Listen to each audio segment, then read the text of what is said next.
Welcome to the hottest real estate topics on the planet, keeping you up to date with all the creative ways to buy and sell real estate without bank qualifying, so anyone can build real income starting today. Here is another great show with Dealmaker Bill and Pete the Rookie.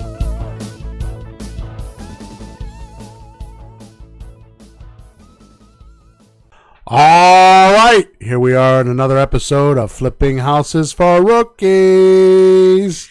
Good morning, Bill. Had to pipe it down. Emma tells me I shout too loud when I do that in the beginning. I get scared sometimes. Do you? Episode number 131, Pita. Ooh, yeah. So today is going to be a completely unique podcast. Yeah. Yeah. So it's called 7 Ways to Sell a House Without a Realtor. Okay. So I'm going to read the description, and then I'm going to tell you why it's going to be unique. Okay. Fair enough? Sure. Good. So here's the description. When a person decides to sell a house, they are faced or left with only 2 choices. To find and use a realtor is number 1, or number 2, sell on their own.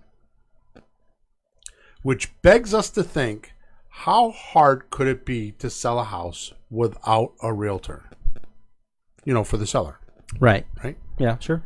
In today's podcast, you will see that there are 7 other choices most sellers don't know about. And we are going to cover all 7 today as if we were explaining to the seller at the kitchen table or on their couch. Mm. So if you're fresh-faced, how's that for a word? Yeah. Fresh-faced Say that investor. 10 times. Yeah. So if you're a fresh-faced investor and have never made a presentation before, you're going to hit the jackpot today. Listen up, because I'm going to do what I'm going to do today is a presentation so you can hear how they're done. Oh. Now, I'm not going to do the entire presentation. I'm just going to hit salient points so you can at least get the idea of the flow. Yeah. Okay? By the way, I've never done this before without a closed door and getting paid thousands of dollars for people to watch me do it, other than my clients, you know, my sellers. Mm-hmm. Because I'm picky about who I let in the house with me. I've had students on occasion. I know you come with me all the time, or my daughter will come with me. Yeah. Or if I have an acquisition manager I'm training, right? So what I'm asking for up front, very clear, is that if you're listening to this podcast, because I'm giving up, I know people will take this not serious, but I'm giving up thousands of dollars right now.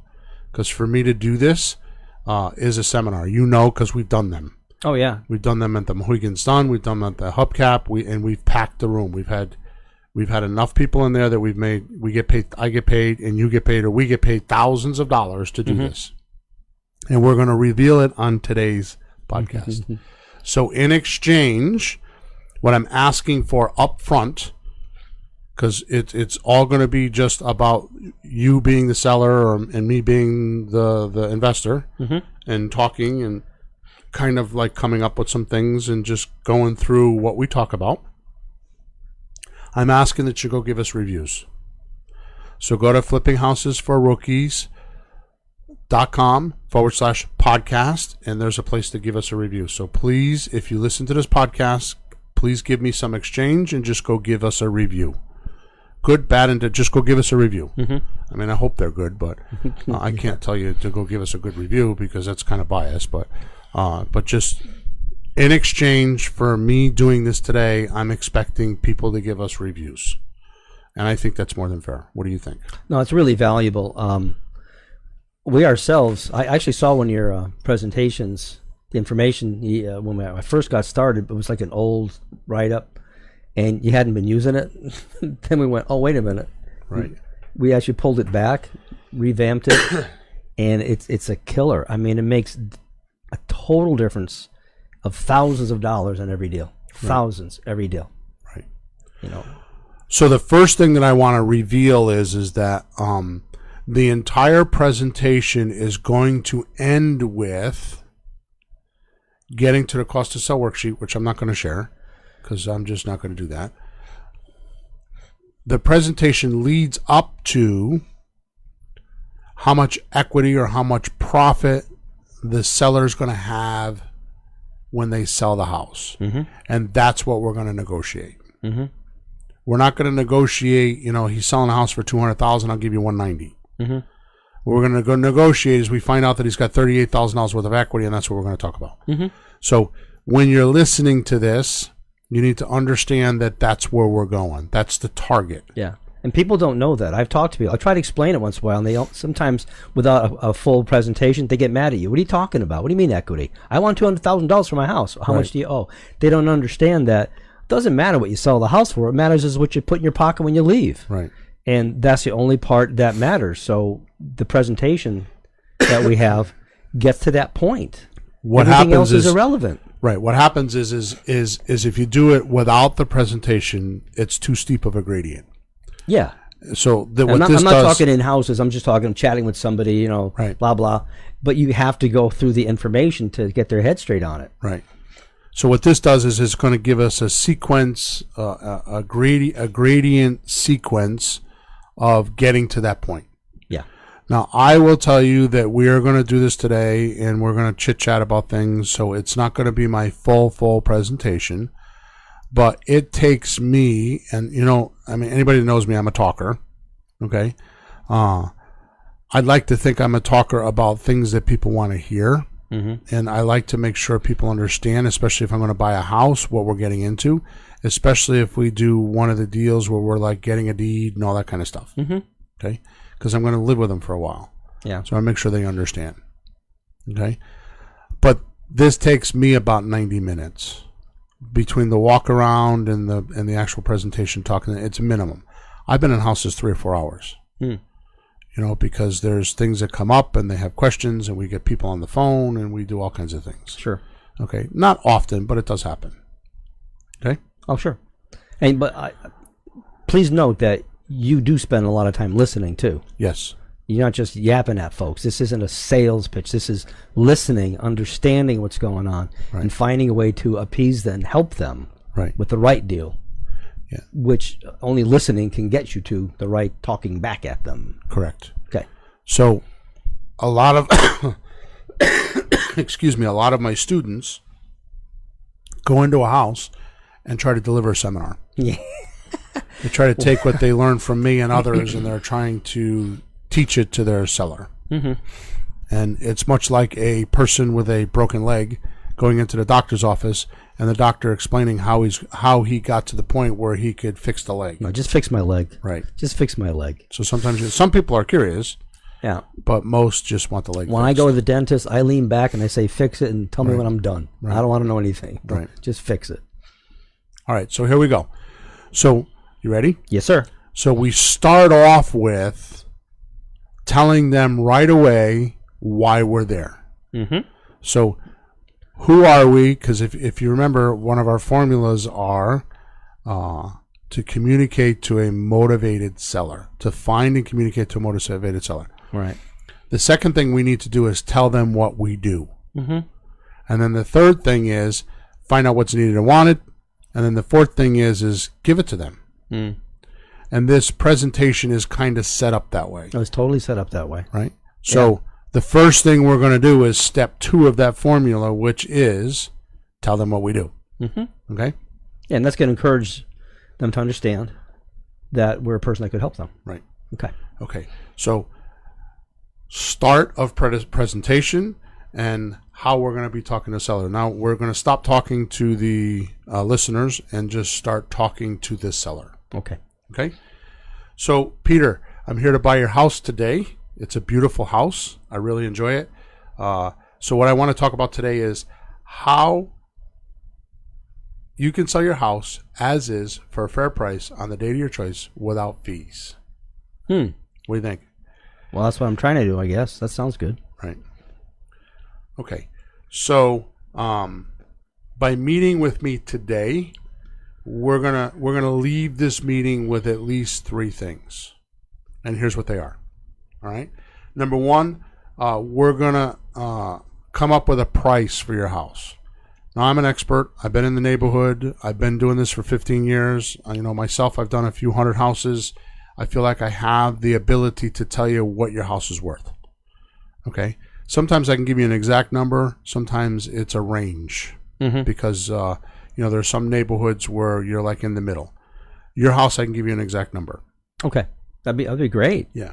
Okay. So the first thing we're going to do is talk about what's real. And the reason why I'm able to come up with that is not because I'm like super smart. It's because I brought houses like yours in this neighborhood or in this part of town to the market, and the market always tells me what the house is worth. Oh, well, sure. Okay. Sure. So we're going to figure that out today. And then the other thing we're going to do is we're going to clear up any confusions you might have about the sales process, about how it works. A lot of people are not educated on how the whole sales process actually works. There's a bunch of steps, and if you miss one, it could collapse the bridge and we all fall in. Okay. Right. Well, I haven't sold many houses. This is probably the second one in my life, so I know what you mean. Right. So we're gonna make sure you understand the process. If you do decide to buy with me, I'm going to be right there and guide you through it. But if you don't, we're going to at least make sure you understand it when I leave here so you can deal with somebody else. Oh, well, that's nice of you. Okay. And then the third thing is we're going to actually have a plan. So whether I buy your house or not, you need a plan.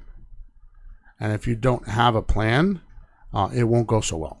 Oh. So I want to make sure that we have some sort of an idea of what you should do and how you should do it before I leave here. Okay. Sounds Okay. fair. So there's one thing that I do know is I've been doing this for a very, very long time, and I can't buy every house I sit in. It's just physically impossible. So it's a numbers game for me. It's usually 1 out of 5 I'll buy a house from.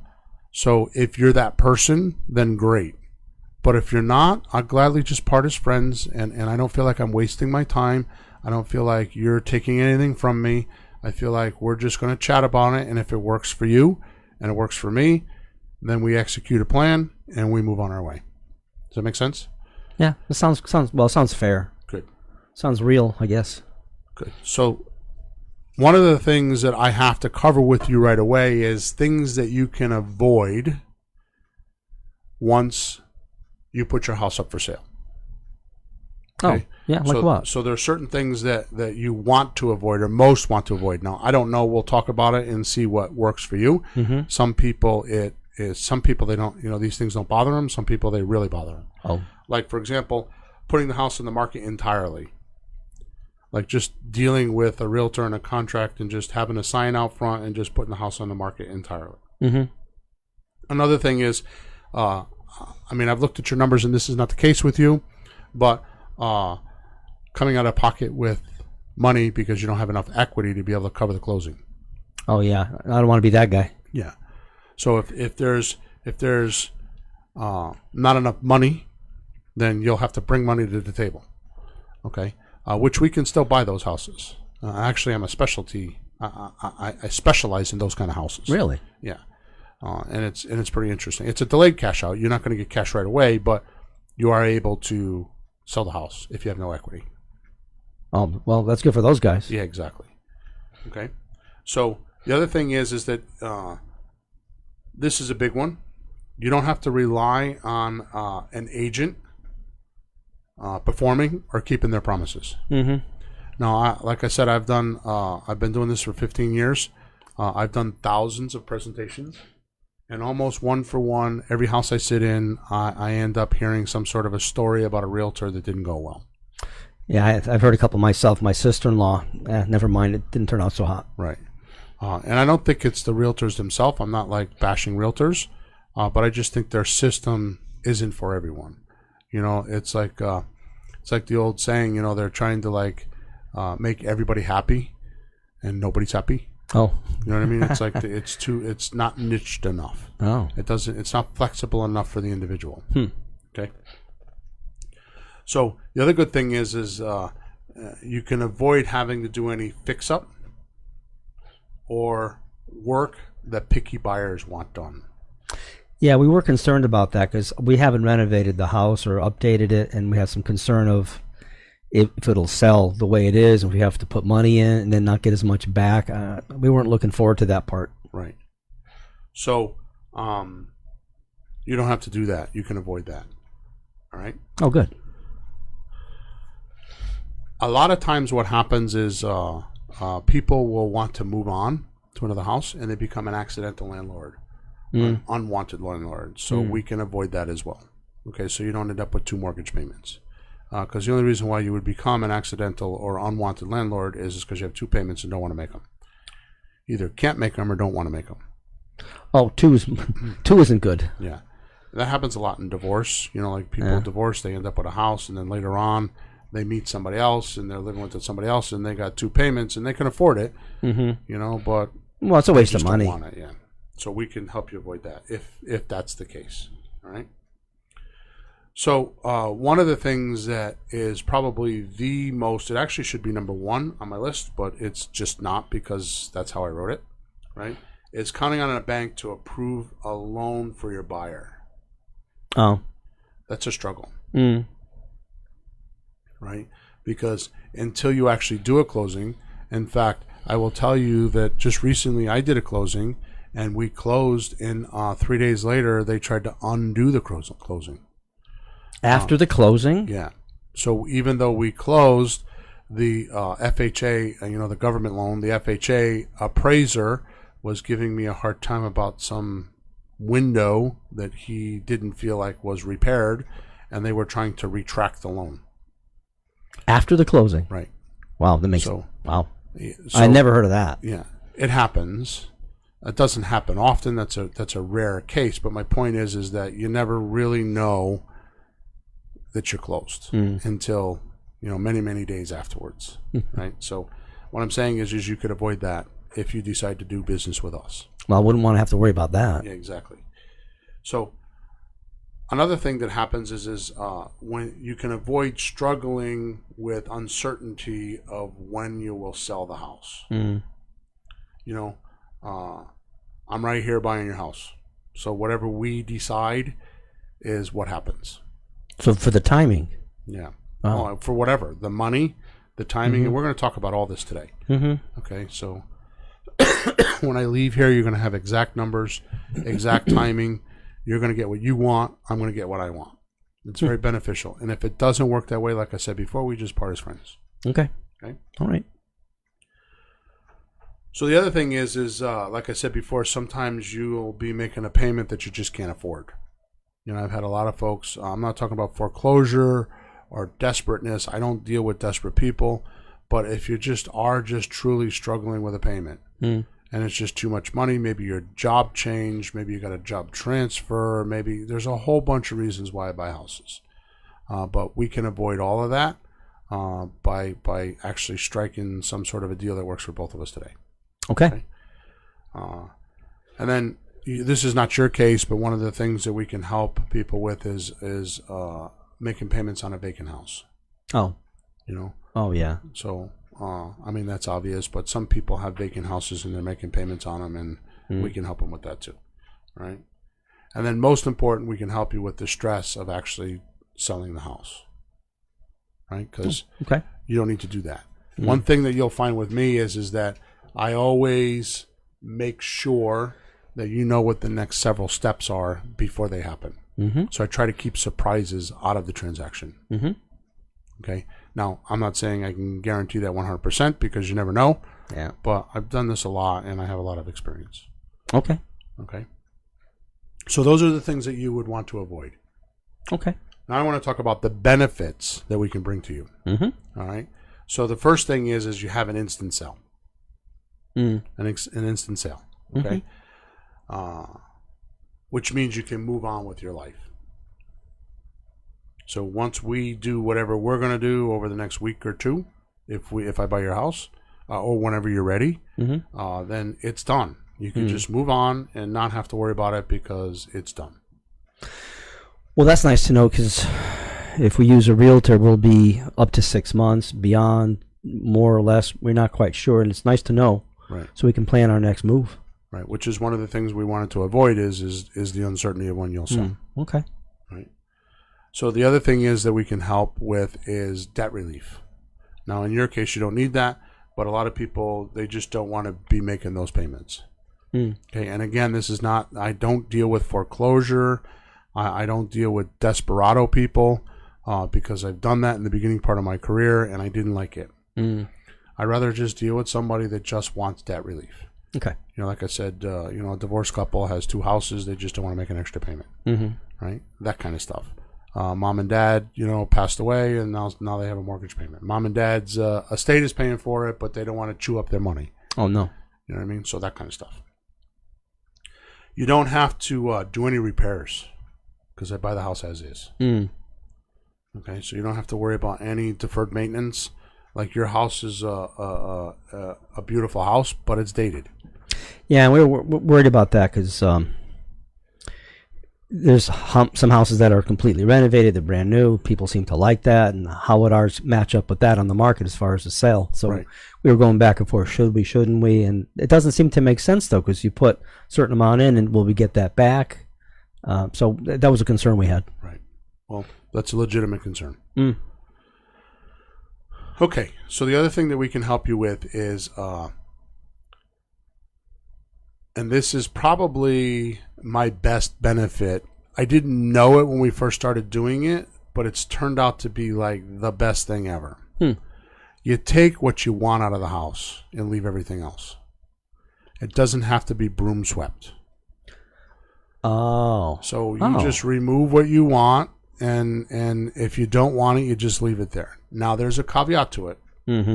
You cannot come back to me the day after we close and say you forgot something. Oh. Because it disappears. I have a crew guy come in. Sometimes it's a dumpster. Sometimes people take things, that they want. I don't care. As long as this stuff gets out of the house, I want an empty house. So the advantage is you just take what you want and you leave. But if you leave it behind, it goes away. You never see it again. Okay. Okay? I understand. I've had people go through and just tape things, like put color tape on things and say they want it. And I've even had in some cases, my guys will help them move, like they'll put a pod in the street or on the sidewalk or in the driveway. Yeah. And they'll mark things or be in the house, and I'll send a couple guys in for a day and just put all the stuff in the pod. I got it. Okay. So if I do that for older people. So if you need that, then we can do that. It reflects your price, obviously, but I can do that. Okay. So the good thing is you just take what you want, leave the rest. Right? There's no commissions, no closing costs, no fees. Really? Yeah. So the number I'm giving you, I'm going to sell above and beyond that number. So if we decide at 170,000, that's what you're getting is 170,000.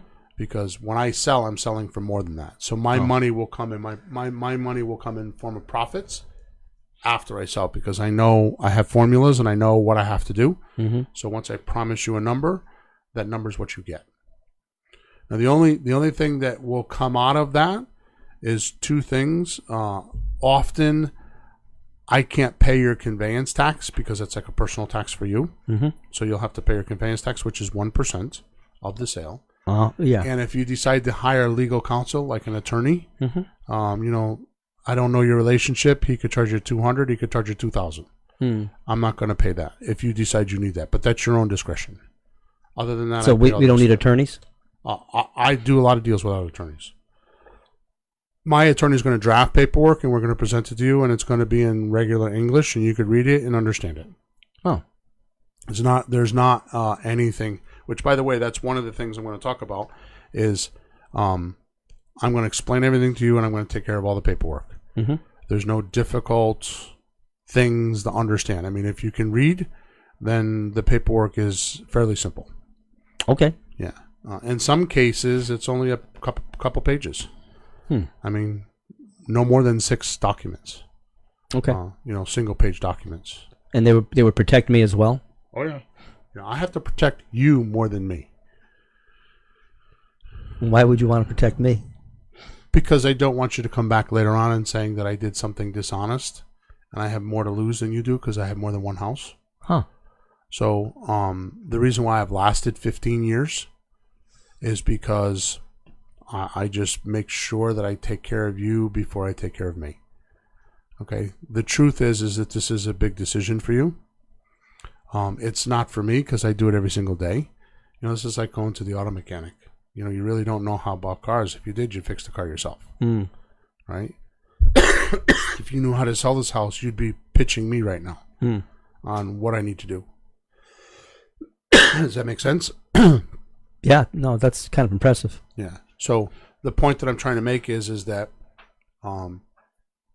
if you like the benefits, well, let's put it this way. The only way you're coming to the closing table is if you're happy. I can't put a gun to your head and make you sign documents and keep a house. Maybe I could do that, but it's not going to last very long. No, 3 days. Right. Right. So I have to make sure you get everything you want out of the transaction. Otherwise, you're not signing the documents. Well, that's reassuring. Yeah. Good. So another good thing is you're not going to have a lot of people trampling through the house, looking or snooping around in private spots you don't want them to be looking at. Looking in my closet. Yeah, or your drawers or whatever, because people do weird stuff. Hey. Yeah. Okay. So the other thing is you won't have to keep the house clean for those people, because it's not going to happen. I'm the only guy that's going to look at your house, and I'm going to not only look at your house and decide if I want it, but we've already walked around. I've also done the inspection. So there's not going to be inspectors. There's not going to be any of that stuff. I've done it all. I've decided whether I want this house or not. It's a matter of you and I deciding what we're going to do. The house qualifies. Up to this point, because I just looked at it. Okay, so there's none of that happening, right? You can completely get rid of your house's problems by just giving them to me. I'm willing to take all those problems with the house, because that's what I do, is I solve problems, house problems. Yeah. But I solve problems. So whatever problems you have connected to it, whether you tell me or not, I'm going to find out, because one of the first things I'm going to do after we do a deal is I'm going to have my attorney go do a title search, and I'm going to find all the problems. Okay, yeah, title. Yeah, okay. So sometimes people don't know they have problems. Like, for example, I bought a house not too long ago, and there was a title problem back in like 1952 or something. Now, we could have just skimmed over it like the last two closings did and just not tell somebody or not do anything about it. But my concern is when I go to sell somebody on the other end, I want to give a stealthy product. So I spent the money and fixed the problem. But they didn't know they had the problem when they were selling me the house.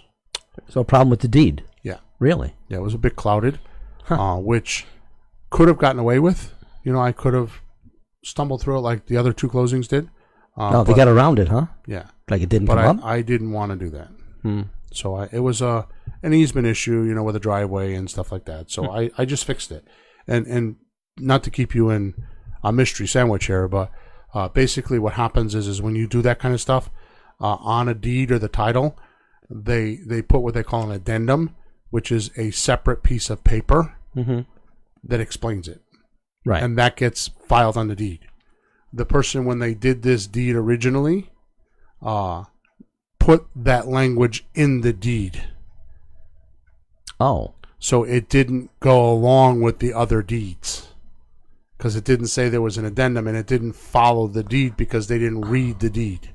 So a new deed superseded the last deed? Yeah. And there's no addendum, so no one caught it? Right. So you had to go back and find the original deed and read it? Yeah. Wow. Well, we did that anyways, but then we actually put the addendum back where it belonged and rewrote the documents so that it would continue the new progress of the deed forward. So when my buyer bought for me, had it done correctly. It wasn't a huge thing. It was, a few $100s, but I mean, it still needed to be done. Well, it sounds like a lot of detail to make sure everything is. Yeah. Well, when you do it every single day and do what I do, yes, that's what my specialty is. And your attorney helps you with those type of things? Oh, hell yeah. Yeah, I talk to my attorney usually daily. Wow. Yeah, just because of all the deals we have going on. He's a friend. Okay? Okay. So you don't have to worry about how things are going to turn out, because we're going to talk about it, and you're going to actually trust me implicitly for this simple reason. You're going to find out that my words match my actions. So when I tell you something, You don't have to believe me at all. Just watch what I do, and you'll see that it'll get done. So by the time we get to a closing, you'll have already known that I'm gonna whatever I tell you, I'm gonna put in writing, or I'm gonna back it up, or I'm gonna do what it is I say I'm gonna do. Okay. Okay. So I'm gonna prove myself to you before we even close. Well, that's the only way I do business with people. Right. You know, I want to see it done, not just. I don't want a lot of talk. Right. I've had talkers. I've had people look at my house and there's a bunch of talk. Right. And I don't need any more of that. Right. It's aggravating. Well, this is my living. This is how I make money. So I do it well, and I've sustained for 15 years through good markets and bad markets. There's been a lot of other guys like me around. I have great reviews online.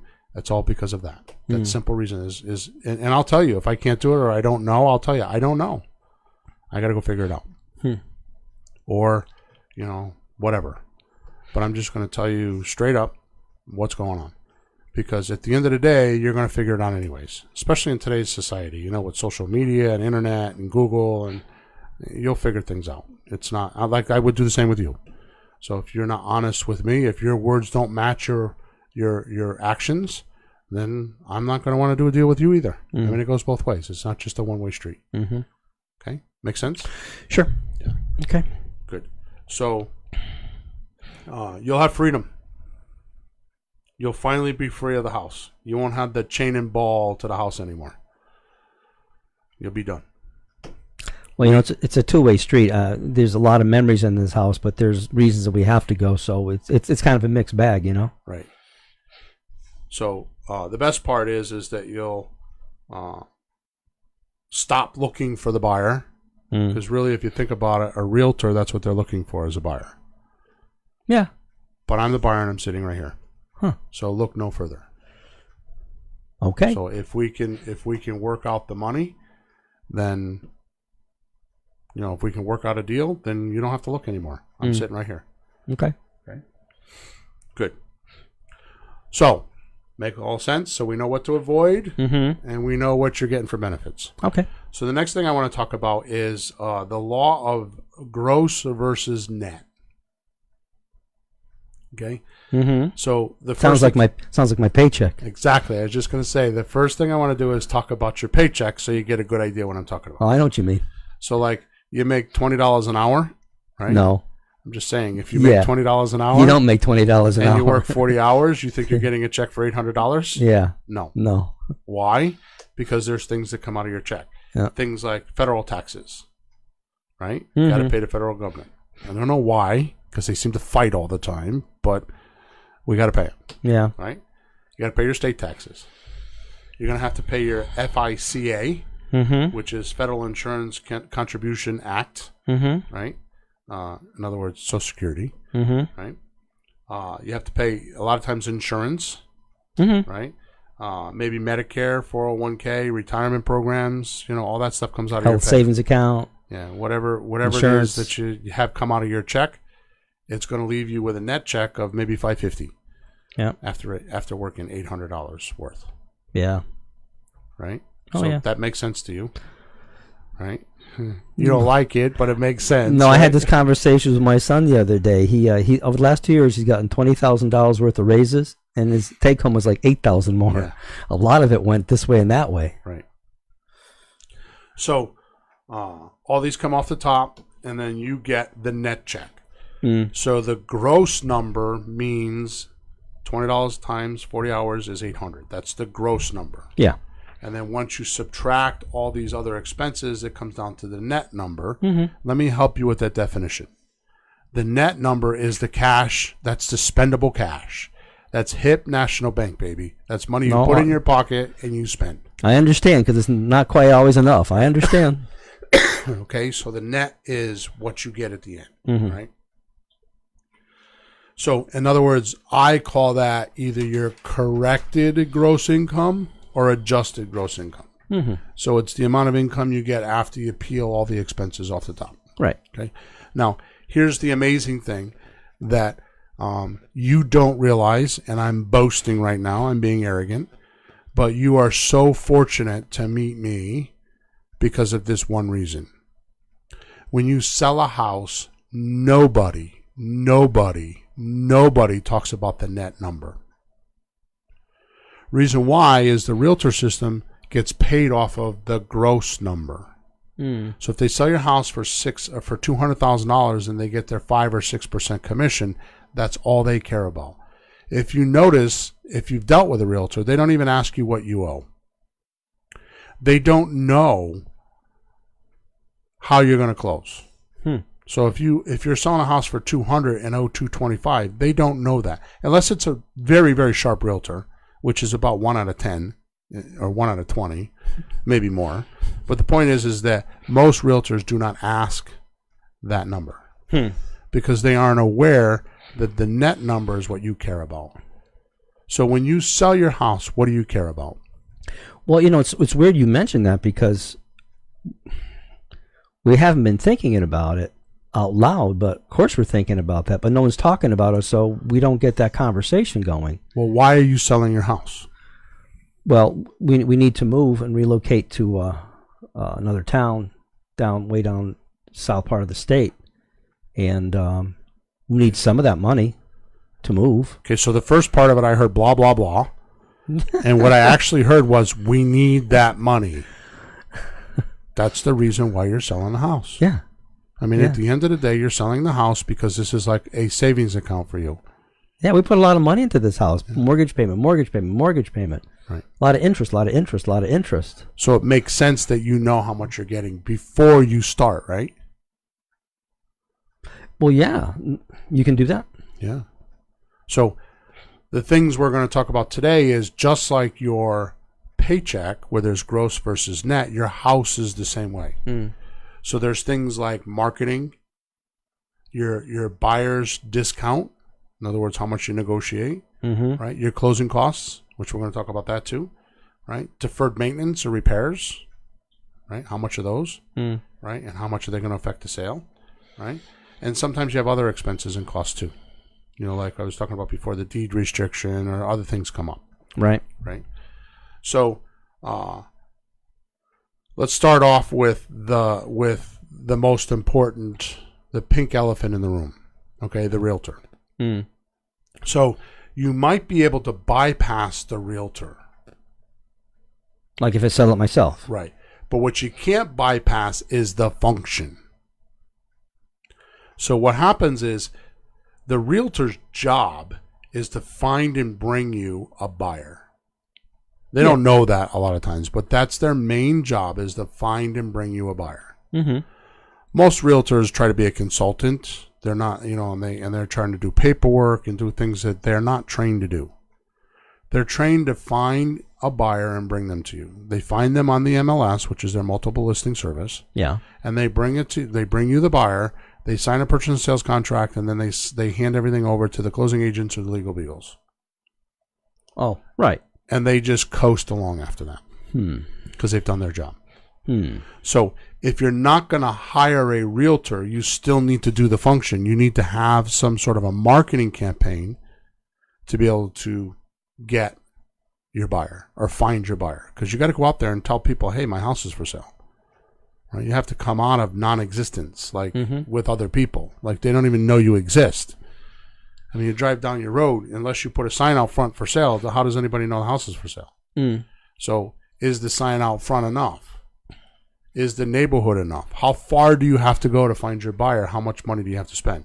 I know when we sell our houses, I know this for a fact, these are actual statistics, that I have to get at least 100 phone calls, 20 or 30 people through the house to hopefully get 3 to 5 contracts or 3 to 5 offers, not even contracts. So those are big numbers.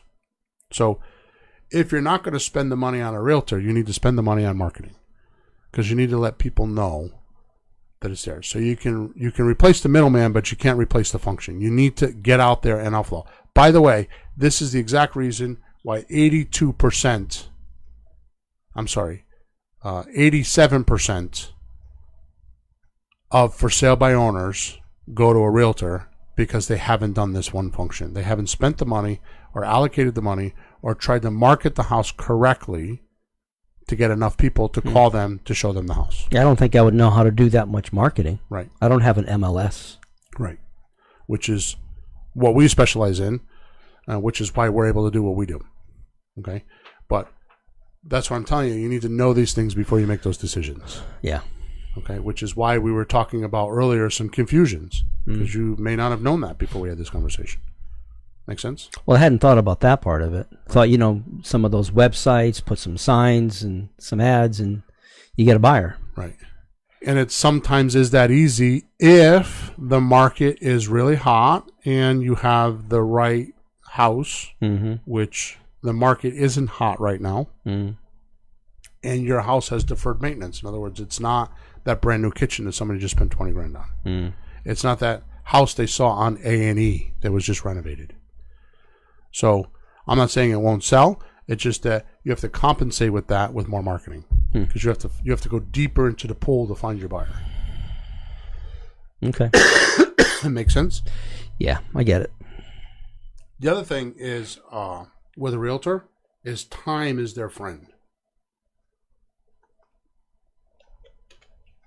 And what I mean by that is, suppose you want to list your house for $150,000, and it's not really comped, or there's not comparables that's the higher end of the market.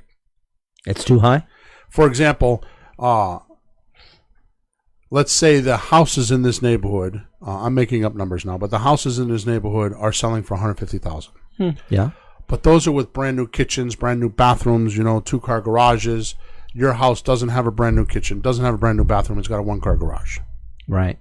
So you think you're stuck on the 150. So the realtor will say, okay, I'll list it, because they know what's going to happen. They know in 2 weeks or 3 weeks or 4 weeks, they're going to come back. And when you say, how come nobody's looking at my house? You're going to say, well, we need to drop the price. And they're going to tell you that they need to drop the price by 10 grand. 10 grand.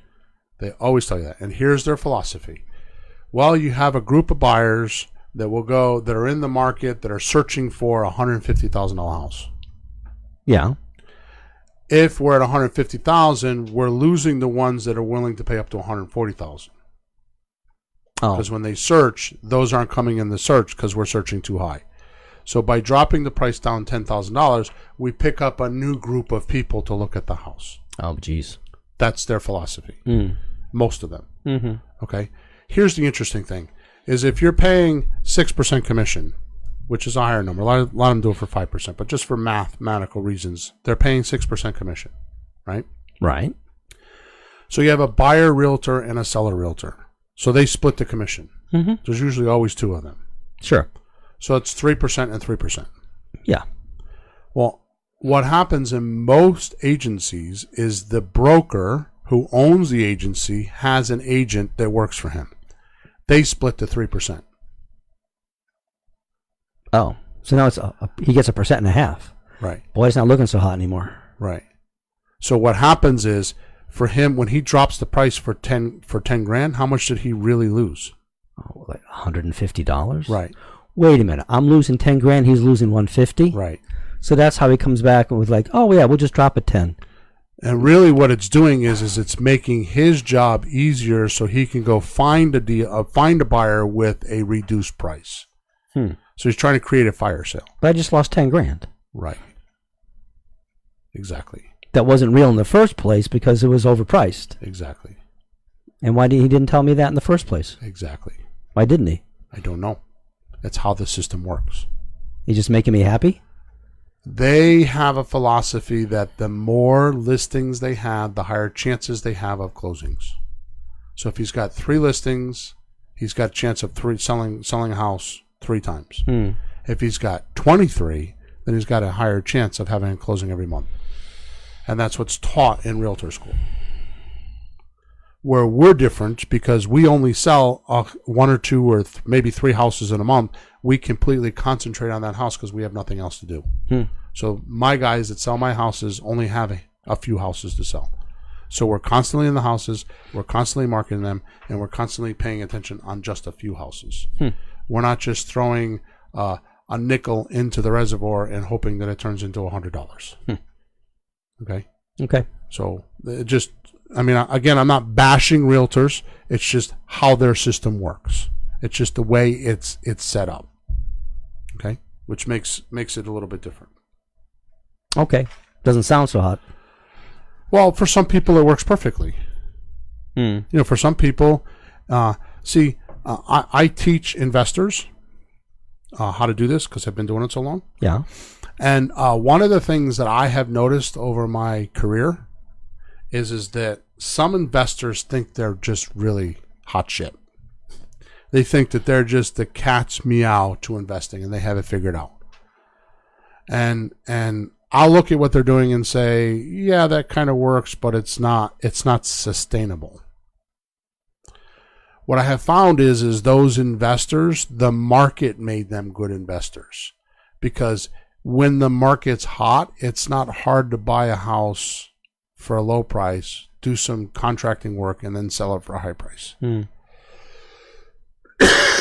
It's not difficult. Yeah. Because the market allows them to do that. Mm-hmm. When the market turns, where are they then?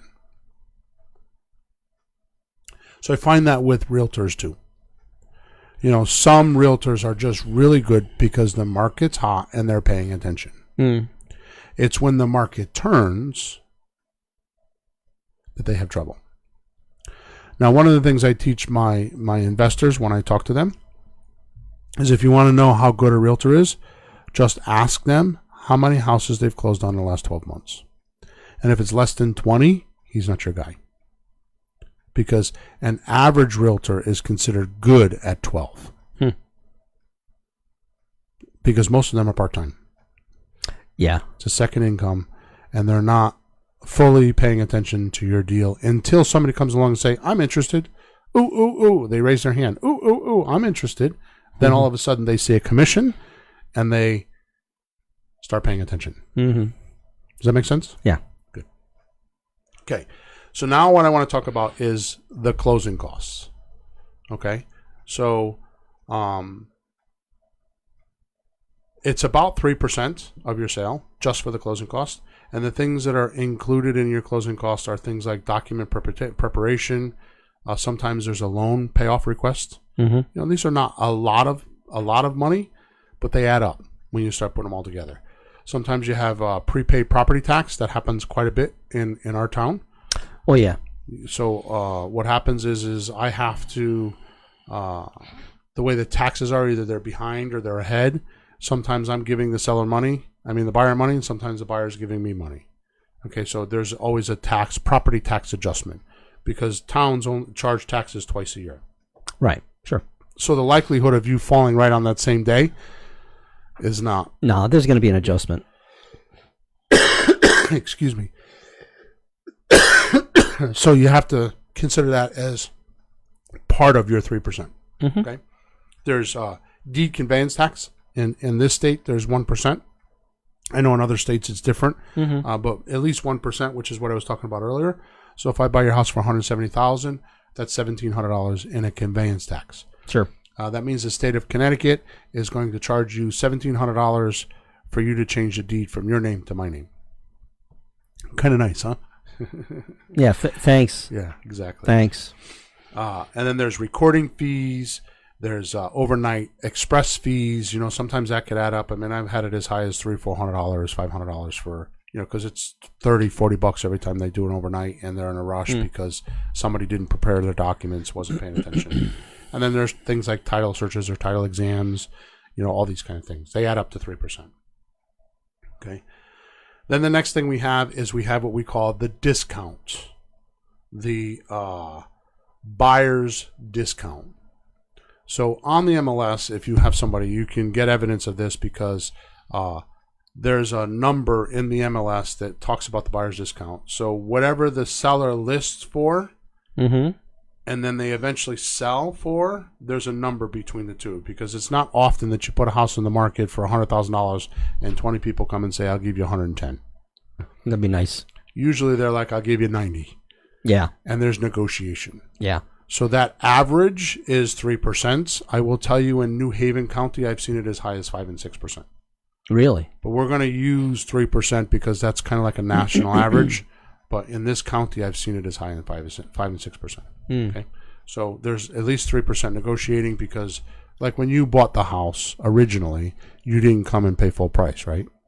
No, we offered low, and we went back and forth a little bit, but yeah, we got it for less. Right. We figured they started higher on purpose. Right. Right. Right. It's kind of a game, isn't it? So that number is about 3%. Okay.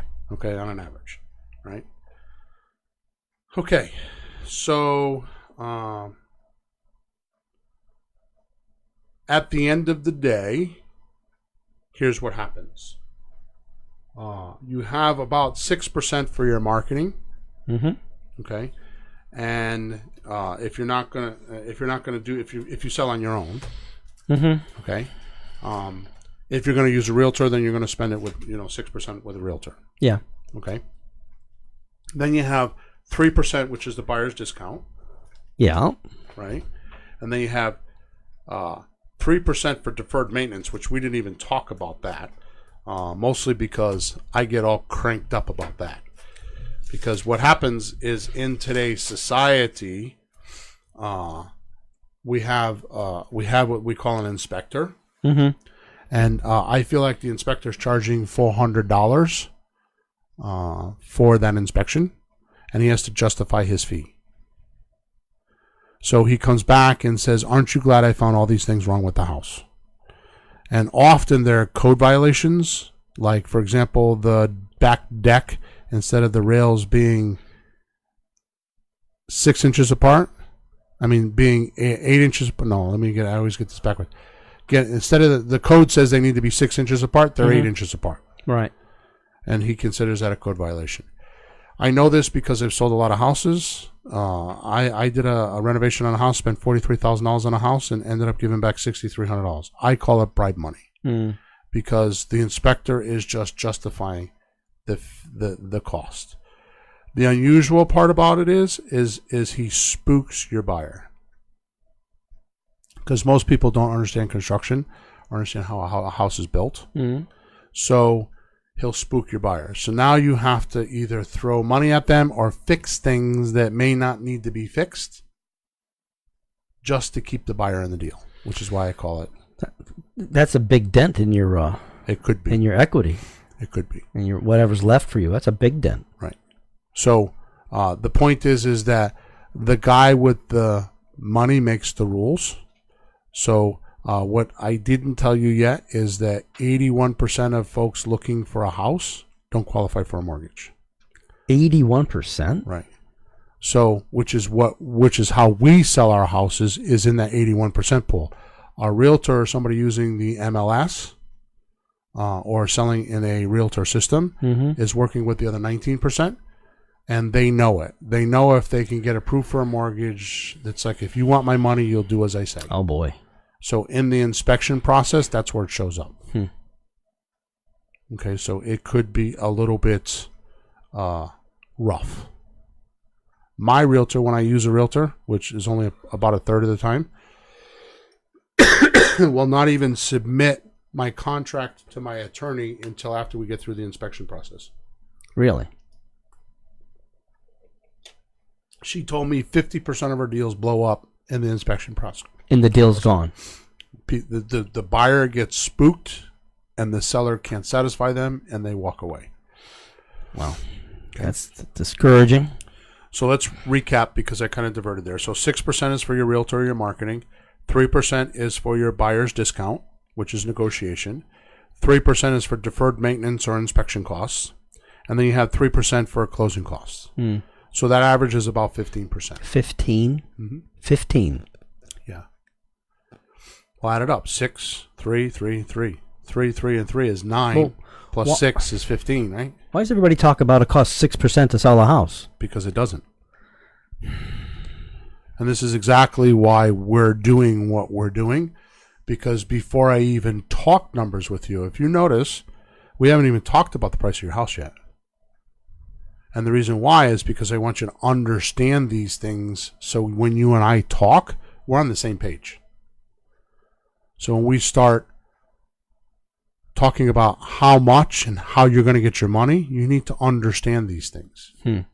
Like, for example, if you had a $300,000 house, right? Let's just do the math. Yeah. Just because I have it in front of me. A $300,000 house, 6% is 18 grand. Mm-hmm. $9 grand for closing costs, $9 grand for the buyer's discount, and $9,000 for repairs and the other stuff. It's $45,000. Now, could you do it for less? I don't know. Maybe people do, but how much less? Is it $20,000? Is it? I mean, if you cut it in half and you were like Superman, it's still $22,500.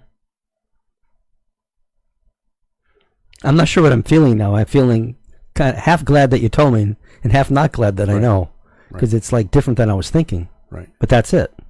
It's just mathematical. I mean, there's not anybody. All you got to do is just get somebody that sold a house and ask to look at their settlement statement or their HUD document, and it'll show you it'll show you the numbers. So you don't really find out till about 2 or 3 days before the sale. And the reason why in Connecticut, the reason why is because the attorney gets paid $700 or $800 on average for closing. Yeah. Doesn't mean he's working on it. Means his paralegals are working on it. So what happens is the attorney doesn't look at the file till about 3 days, 4 days before the closing. And that's when he gets people to jump through hoops to give him what he wants. Otherwise, you don't close. All the paperwork.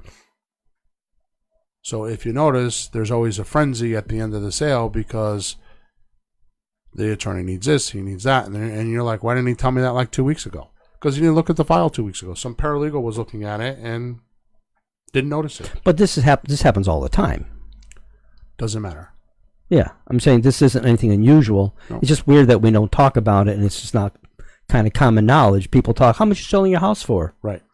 And it takes 6% off, and right. It's just weird. So at this point, I have a cost to sell worksheet, which we're not going to share this on the podcast because it'll take too long, and I just don't want to share it. So what I would do is I would take out the cost to sell worksheet and I would slide it underneath the customer's nose, for lack of words. He would get out a paper. He would get out a pencil and a calculator, and we would actually go through the numbers of what his actual equity is and go through how much his 6%, 3%, 3%, 3%. We would go through those numbers and figure out what his equity is. Once we have the equity figured out, now we can talk about one of the 7 ways that we can pay him. So what I did is, and I'm just going to read them because we're kind of at the end of the podcast here. I'm going to read the benefits or the 7 ways that I would present it to a seller. Which, if you notice when I read these, Peter, this is very important. You'll notice it right away because you know this stuff. But I want to bring it out to the listeners. I am not giving them a seminar on the loan to value ratio, and we can offer them this because there's an 85% loan to value ratio and we could do a lease option. I'm going to try to, when I use that language, explain it. Okay. So here we go. Okay. So now we can start talking about the 7 ways that I can buy your house. All right. Okay. The first way is what we call a sandwich lease option transfer. Well, that's pretty fancy. Yeah. At least there's lunch involved. Exactly, yeah. So basically, I use this process when the seller has 0% equity and can't sell without bringing money to the closing table and getting rid of the house. Yeah, if there's no equity, he has to pay all those costs. Right. This is usually done on a pretty house, so we don't do any repairs. And it's done with a delayed cash out, so they don't get their money right away. And the reason why is because we need the equity to catch up to the market. This is not your house. Okay? I'm just explaining that this is a way to do it. Okay. Okay? So if somebody's in a position like that, we can help them. I can help them. Okay? The other one is just an option deal. And that's when the seller has at least 10% worth of equity. It could be more, but at least 10% worth of equity, and is willing to sell for a discount. Okay? So the house can be sold quickly because it's below market value. Right? And it's enticing the buyers. Now, like in your particular case, we could talk about that if you wanted to. If you wanted your money in the next 90 days, that's how I would do it. Okay? Much like a realtor. I mean, if you think about it, what I'm explaining to you is much like a realtor. A realtor signs a 6-month contract. with you. You continue to maintain the house, continue to pay for the house, continue to make all the payments. And when they find you a buyer for a certain dollar amount, they bring it to you and say, here's a buyer. What do you think? And you say yes, and you do a closing. Mm-hmm. I'm going to do it similarly the same way. The difference is that I'm going to do it with not fees. I'm going to agree with you that I'll pay this much money, and if I bring a buyer, and if I were to bring a buyer to your, let's say we agree on I'll buy your house for $150,000, mm-hmm. and I bring a buyer for $170,000, my money's made between the $150 and the $170. Right. But you're getting your $150. Right. And you're good with that. Mm-hmm. Okay, so that's how that works. Well, that's the same or a little more than I would get if I did all those fees in the long run. Right. I kind of wind up in the same place, if not a little better, or if not worse, because all the fees are taken out instead of later. It's calculated now, so I see it. Okay, but I get it. You understand where I'm at right now, because had I not explained all that stuff to you, you wouldn't understand that. You would think I'm just trying to make money. No, you get the money pulled out after the fact, at the very end, so that's a shock. And this way, it's either the same or a little better deal. You know what you're getting. You can plan on the $150,000. You can plan on when we're going to do it, and you can at least think with it. And there's usually no surprises. Definitely a lot less surprises. Well, and it goes much smoother. Okay, all right. Okay? Another way to do it is that we can actually we call it a lease with an option. Mm-hmm. That's its technical term. It's commonly referred to as a rent to own. Okay. So what happens there? Here, the seller gets a premium price because they're willing to wait. So if you're willing to wait for your money, I can give you a higher number than what we can normally pay if we buy right now. Okay. And the reason why is because if I were to sell you my computer today for $1,000, I'd be giving you $1,000 for the computer. Sure. But if I put that same $1,000 on my credit card and pay for it over 24 months, I'm not paying $1,000 anymore. I have to pay the $1,000 plus interest. Oh, yeah. Now, it's not necessarily interest that we're talking about, but I'm paying more because it's over time. Okay. Okay.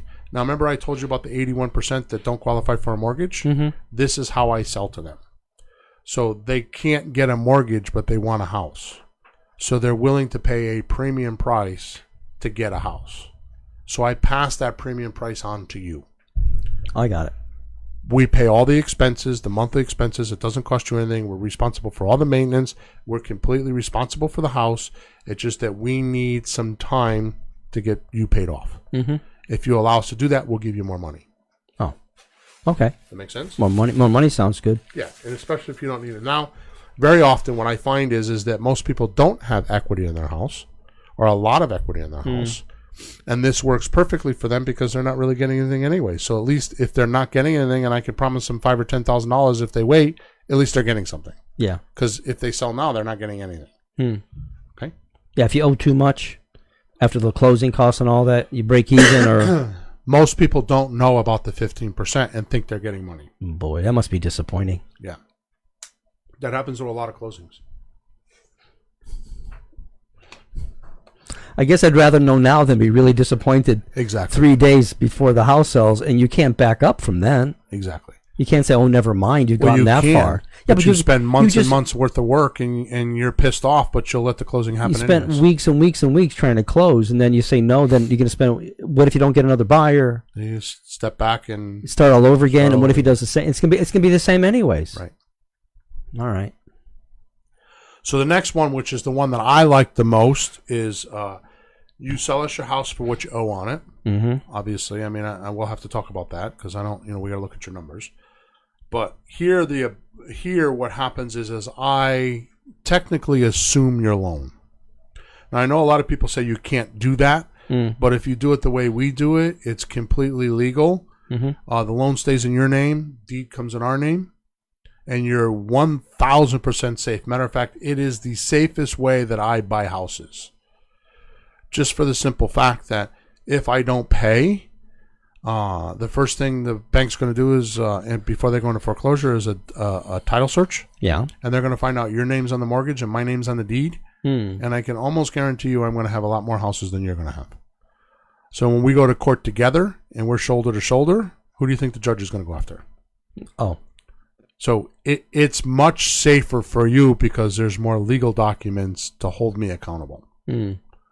So that's my favorite way of buying houses, especially a house like yours, because if I have to put money into your house, I'm going to want the deed in my name to protect my money. Oh, well, I guess. And I need to do some renovations and I need to do some stuff here. So it's probably the best way for you to sell me your house. But let's just keep talking about the rest of them so that we can see what we can do. Okay. Okay. Then if you have an ugly house, which you don't, but if you have an ugly house and you need to rehab it before you can retail it, in other words, fix it up,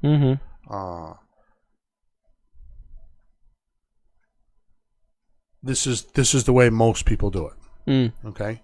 So the interesting thing about this house is that I find often that if the house is ugly, your buyers and users that are going to live in it will have trouble getting a loan because the bank won't want to lend on an ugly house. Oh, if you're selling it Yeah. before renovating. Right.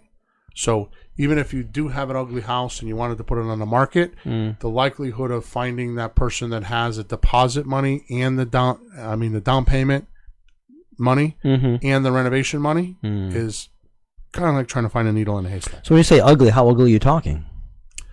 I'm talking not livable. Oh. The banks call it insurable and non-insurable. So if you can insure the house and live in it, then it's not totally an ugly house. Like your house has some ugliness to it, but you can live here. So we're going to talk about this when we do your numbers.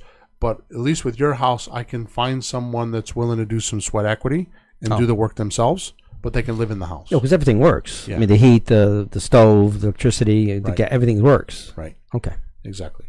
Okay. So rehabbing is houses that are bought for cash. Okay. And they're usually like at a 40 to 60% discount. Okay.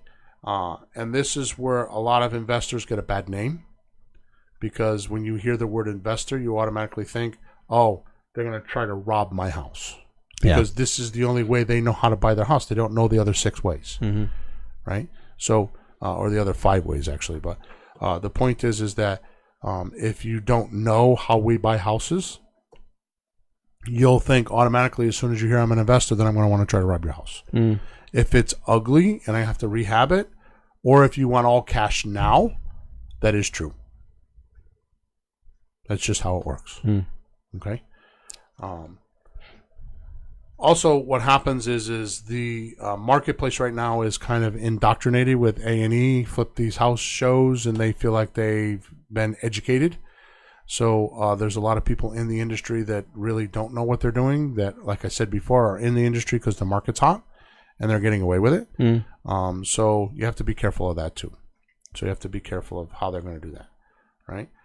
Technically, what I'm telling you, and I'm being very polite and kind of dancing around it, but these investors are kind of lazy and sloppy because this is the only thing they know how to do.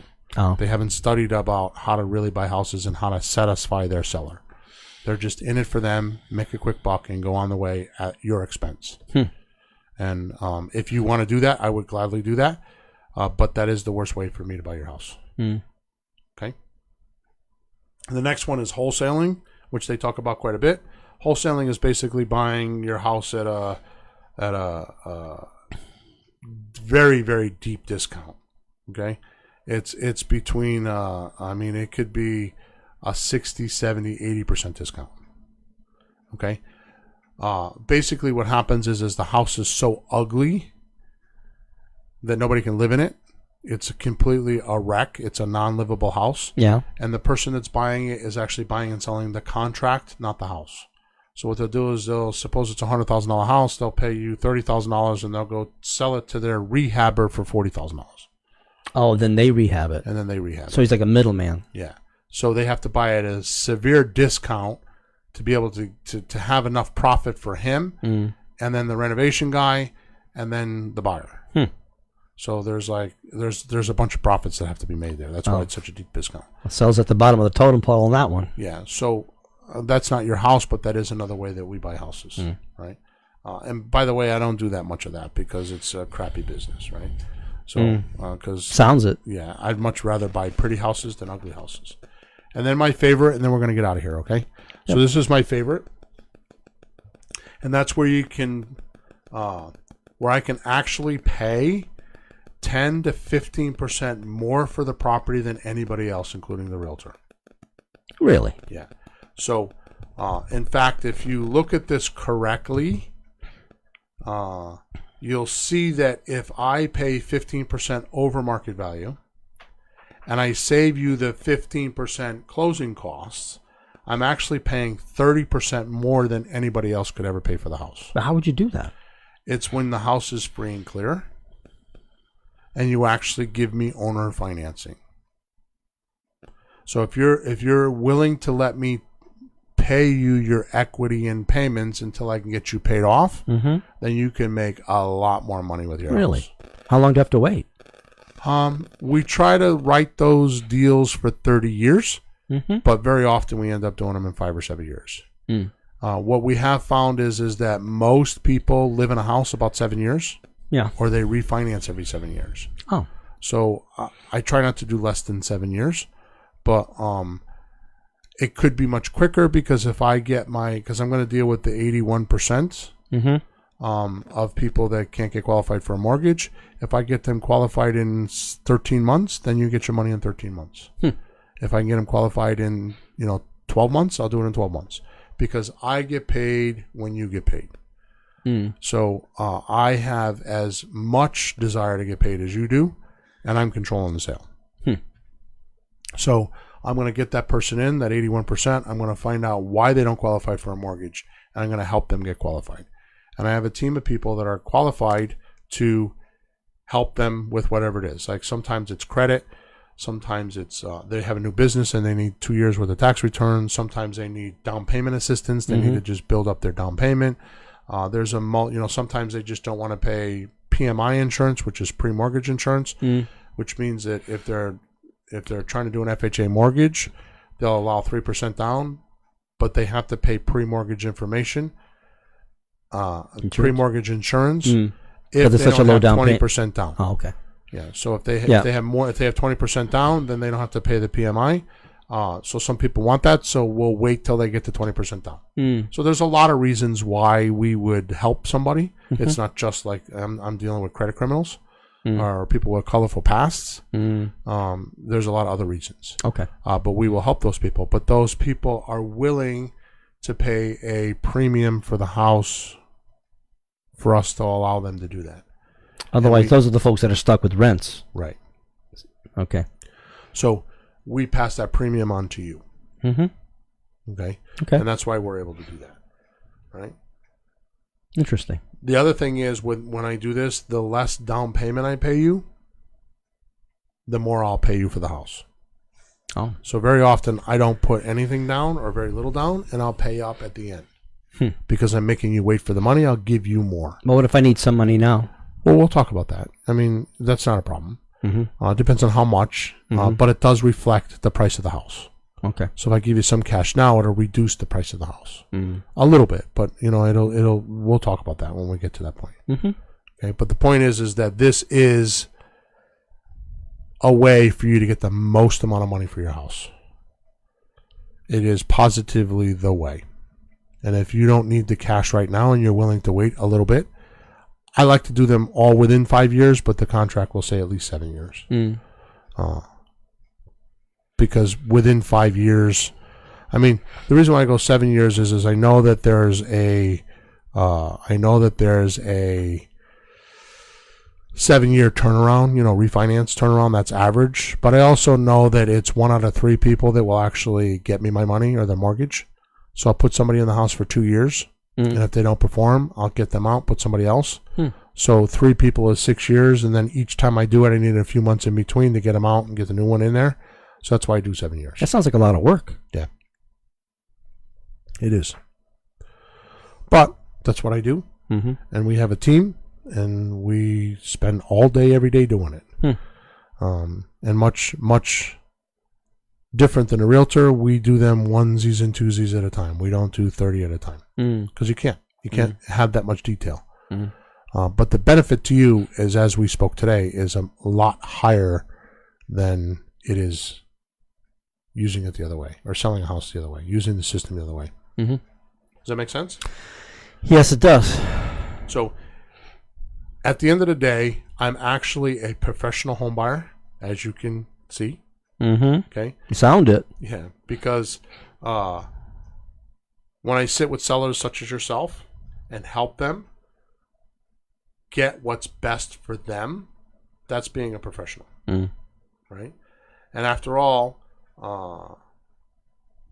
like I said earlier, you won't sell us the house unless there's a lot of benefit to you. Right. Right?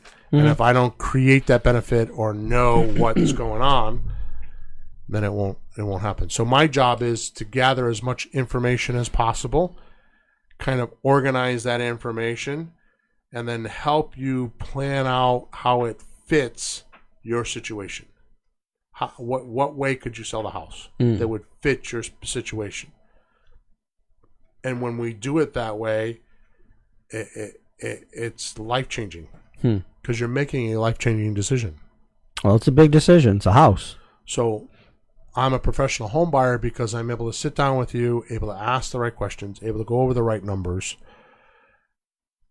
figure out what your situation is, find out what's really happening, and then organize it all and say, okay, here are the options you have, whether they're me or not. And I know if I do enough of that, then I will end up with houses, which is how I've survived for 15 years.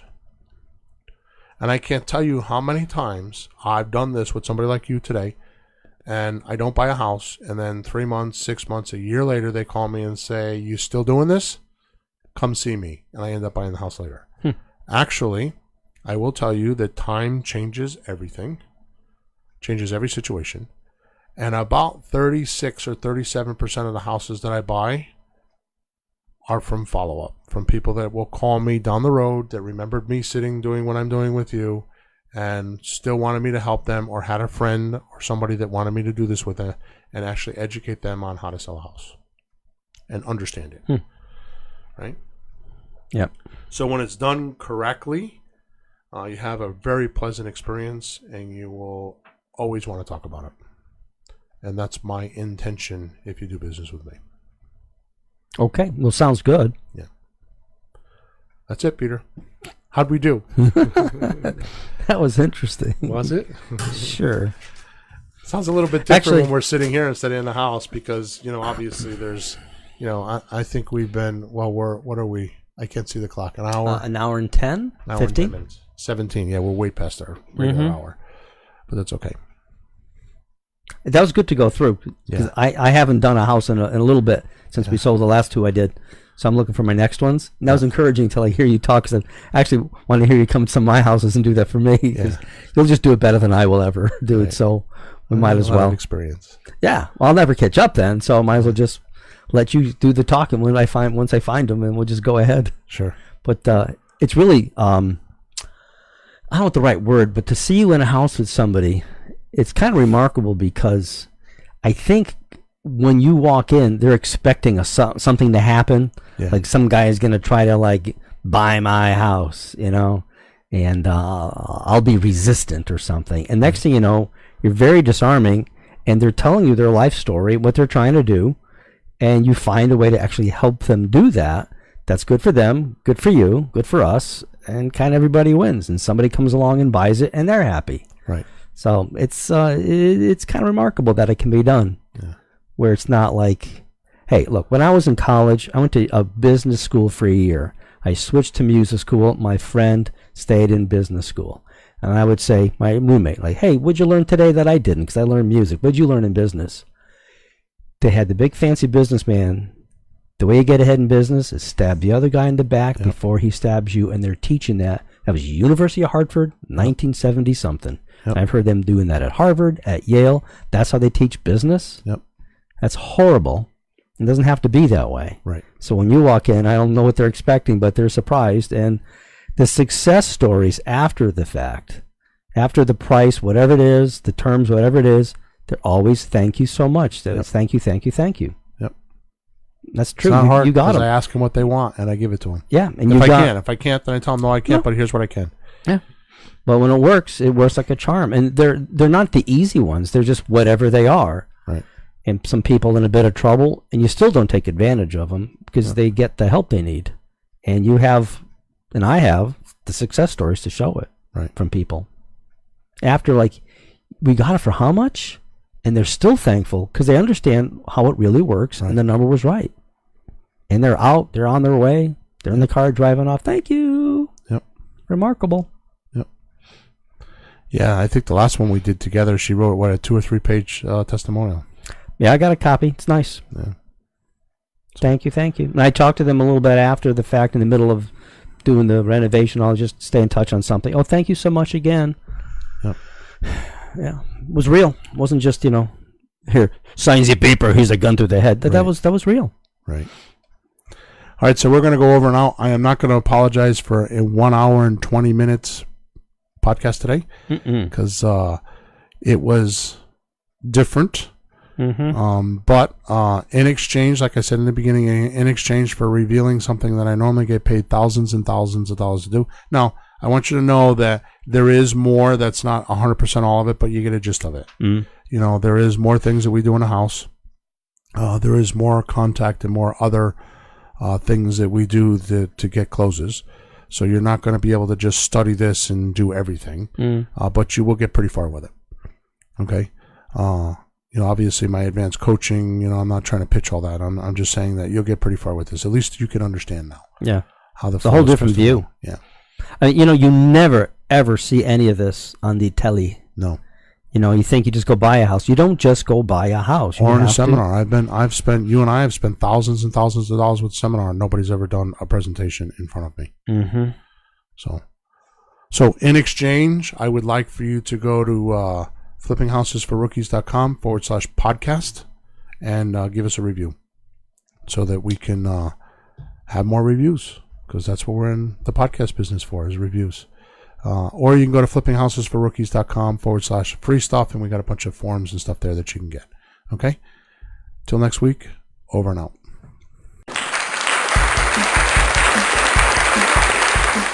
Thanks for tuning in to the hottest real estate topics on the planet with Bill and Pete. If you want to continue learning how to buy and sell real estate without money or credit, head over to flippinghouses.club for some cutting-edge real estate wealth tools. Or contact us at info@flippinghouses.club.